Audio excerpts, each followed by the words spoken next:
We all like a bargain, but unfortunately, when it comes to lenses, when you pay a little, you don't get much, and most of the time you have to fight with the lens to achieve just okay results. But not always. 7Artisans have been making very good manual lenses for a while now, and now with this lens, they're entering autofocusing arena. 50mm f1.8 autofocusing full frame lens for Sony-E and Nikon Z. It is cheap, it looks good, but is it a lens worth having? In this video, I will show you a lot of samples shot with it, and I'll tell you all about it. Keep watching to find out more.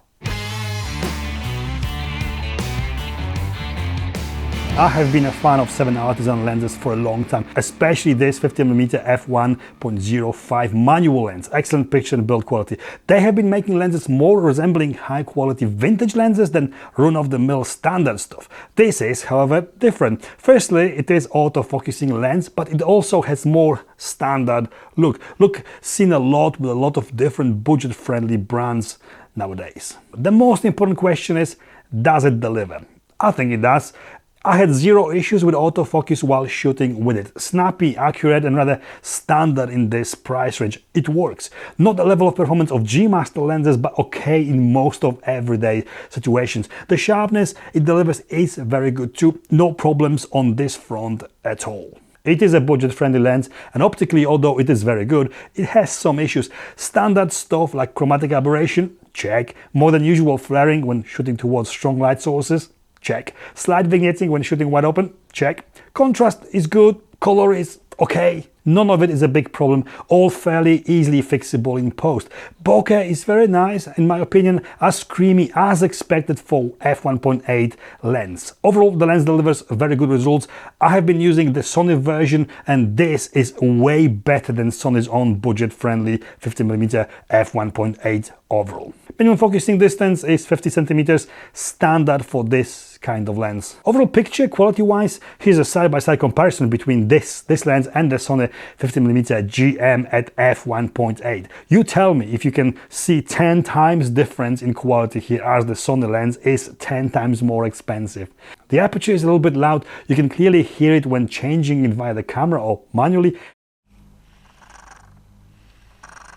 Most of the times, this won't be a problem anyway. Same with AF autofocus, you can hear it working, just.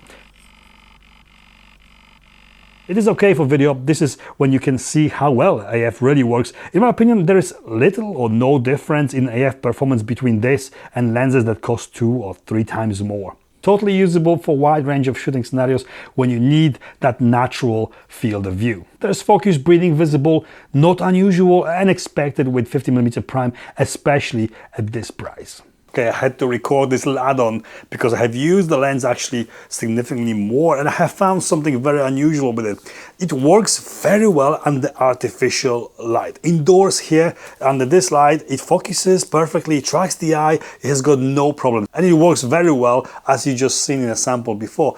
But when you take this lens outside and try to film with it in a daytime, it just crumbles. The autofocus it seems like it's a completely different lens. It doesn't eye track properly, it keeps losing the eye, keeps losing the subject altogether, keeps hunting all the time, and it just doesn't work as it should outdoors. This is something very unusual. I have never seen this before with any other lens. It could be just a pre-production lens I've got here, this one only, but if it is a problem, it could easily be fixed with a future firmware update that you can install by yourself. Right now it doesn't work very well outside, not this one, and I've got no idea why. Built, this is where it suffers a bit. It looks almost identical to 50mm AF lenses from few other brands right now. A little bit heavy and large to classify as a nifty 50. It weighs 421 grams, as it is all metal construction. There's auto manual focus switch. I'm not sure if this is a problem with my pre-production copy I have here, but this switch not only is very easy to switch by accident, but it also switches by itself now and then. This could be fixed by the time this lens is being shipped though. The aperture can be controlled by the camera electronically and manually by the ring on the lens. The ring is declicked and smooth to turn, but as I mentioned before, aperture changes are hearable. There's no aperture ring lock, so the ring is easy to turn by accident as well.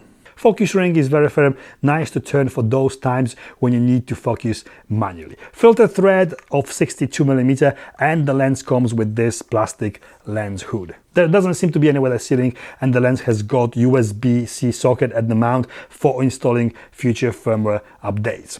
Price: this is a budget-friendly lens and it retails for £216 here in UK and $228 in US. Great price for a 50mm wide aperture prime. For Sony users, this is a direct competition to Sony's own cheap and cheerful 50mm. This is, however, much better lens overall. Good value for money and the lens that won't break the bank when you want to try your first prime or add another prime to your arsenal. It performs well overall, and for this price it is totally worth the money. Who is it for? This is a lens for a total beginner or someone who needs a budget-friendly lens to expand their shooting capabilities. 50mm gives you a natural look. There is no wide-angle distortion or telephoto compression. The look it creates is the closest to what you see with the naked eye.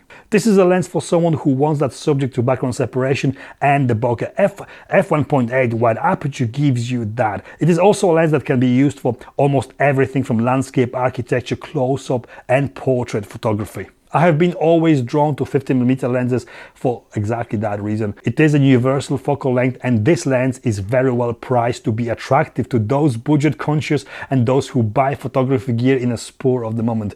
The best part is that it does not disappoint. You still get a decent lens, not a plastic junk toy. Conclusion: I am very impressed. Optically, overall, it is certainly better than its direct competition. Totally usable professionally for portrait or lifestyle photography.